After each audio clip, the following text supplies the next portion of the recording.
这次如果不是亲眼所见，很难想象这样普通的仙人掌居然能长成这样高大的树，关键还没有吃。休息时间自己改造杯山面水老房第3年，最近后院从这样变成了这样，但总觉得还缺少大型的杀生植物。就在几天前，收到一位小姐姐的消息，说家里正好种植了我想要的仙人掌品种，并且有几棵已经有20多年了，问我有没有兴趣。当即发了照片，不看还好，一看立马来了精神，不仅正是我想要的品种，更有几棵正是我寻觅的树型。随即发来的定位更是让我坐不住了，居然离我只有几十公里。今天一早就开始准备，这次吸取了上次搬运仙人掌的教训，出发前还特意准备了毛毯充当3级护甲，希望今天能满载而归。出发时路灯还没有熄灯，刚开始40公里只用了半个小时，之后的路况不好，又堵车，20公里开了1个多小时，最终到达了定位所在地。现在已经联系上主人家，正在给我们带路，有点期待。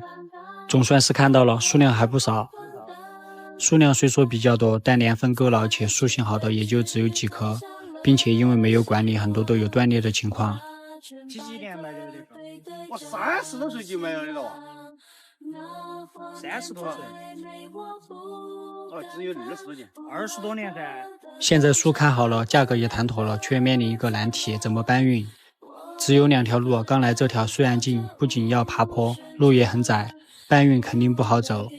另一条又离公路很远，但是路相对于平缓，并且还是硬化了的小路。说实话，这是我来之前万万没想到的问题。这么远光靠搬运的话，那肯定得累趴。来都来了，肯定不能空手而归，决定先挖一棵试一试，就先从这棵最大的下手。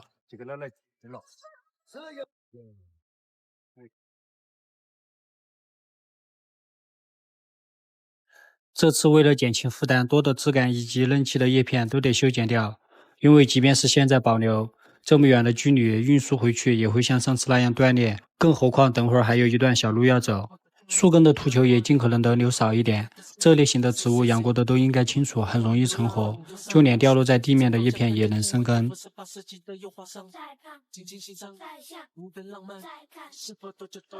让我意料之外的是，树的主人找来了推车，这样在接下来的搬运过程中就要省心省力很多。在使用过程中更是发现推车还是带刹车的那种，下陡坡完全不用担心，瞬间就觉得家里的翻斗车不香了。就和老爸2个人搬运还是有点费劲，运输过来就暂时存放在路边，又马不停蹄地推着空车回去。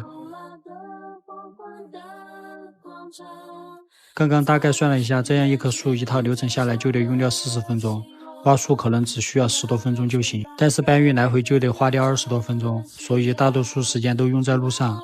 这样一来，先前计划12点装车就得延后，但我在开挖之前担心这里不好交车，就先把车约好了再开挖的。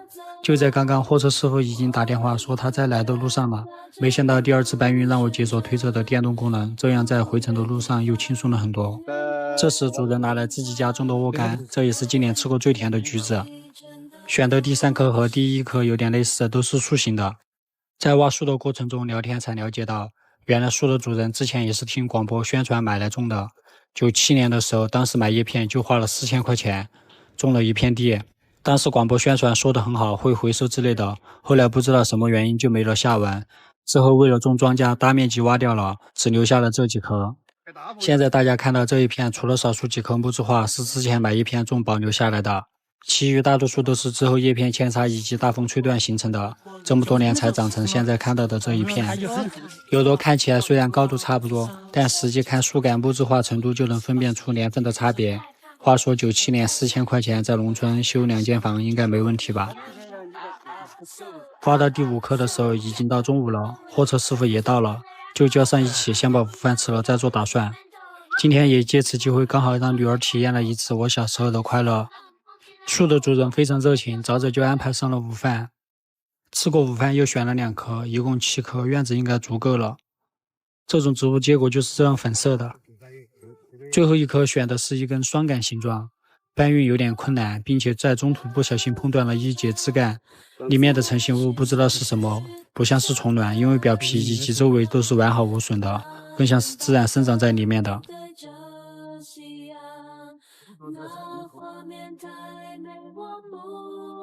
早上准备的毛毯垫好车厢之后，就正式开始装车。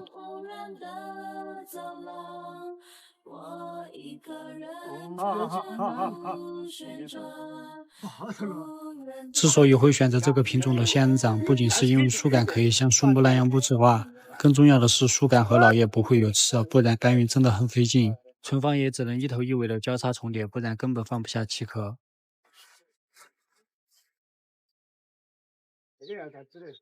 这棵就是今天挖的最大的一棵。众所周知，这类植物含水量很高，即便是4个人搬运，还是显得有点吃力，足以表明这棵树的重量。哦，对对对，挺好的。把那全叶子拿来看。虽说是交叉重叠装车，但是也尽可能的做到叶片与叶片之间不挤压。不仅是因为叶片已经修剪得所剩无几，更重要的是所剩下的叶片都是老叶片，每一片都有它独特的魅力。如果在此基础再发生断裂，势必会影响整体的形状以及之后的造型。全部装完就是这样的，7颗都是平躺在车厢的，希望回程的路上不要给我惊喜。刚开始的10多公里路况很差，不过货车师傅开得很慢，即便是这样，可以看出波动还是很大。之后上了大路就完全不用担心了。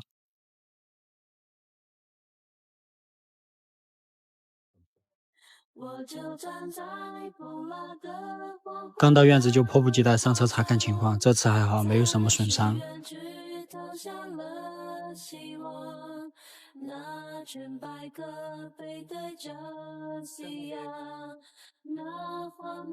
这次真的要感谢货车小哥的帮忙，不然光靠我和老爸下车搬运还是有点费劲。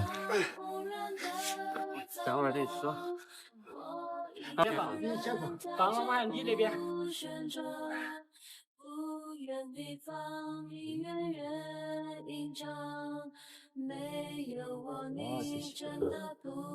什么？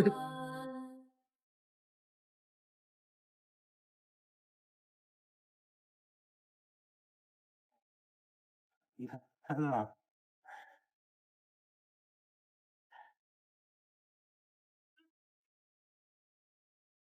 这次刚好可以和之前买的那颗做一下对比，这样一对比就知道差别还是很大的。之前有很多小伙伴说几年就长这么大了，也有小伙伴说比这个大几倍的到处都是。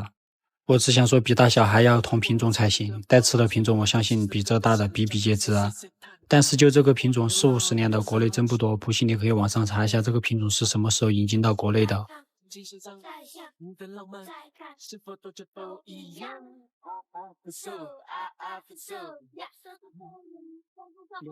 接着就需要把根部以及枝干的切面处理一下，再涂抹上愈合剂。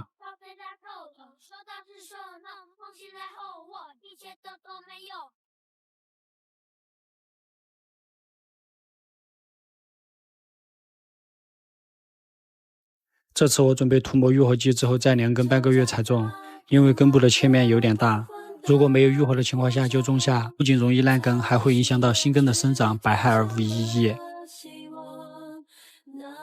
做完了这些工作，又看了之后的天气预报，为了避免上课在没有愈合的情况下淋雨，决定先搬进屋放着，毕竟还要等半个月才会种下。因为对于目前植物来说，现在淋雨很容易腐烂。相反，这类植物就这样放1个月左右不种也没问题，你敢相信吗？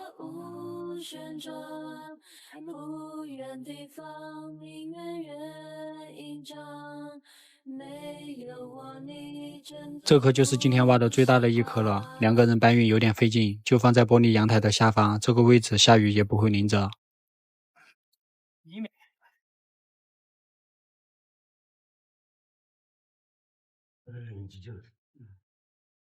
你太浅了，怎么我感觉？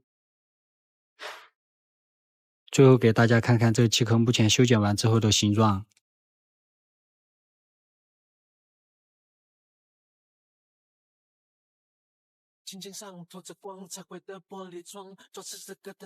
现在把它们种在院子的什么位置又成了一个难题。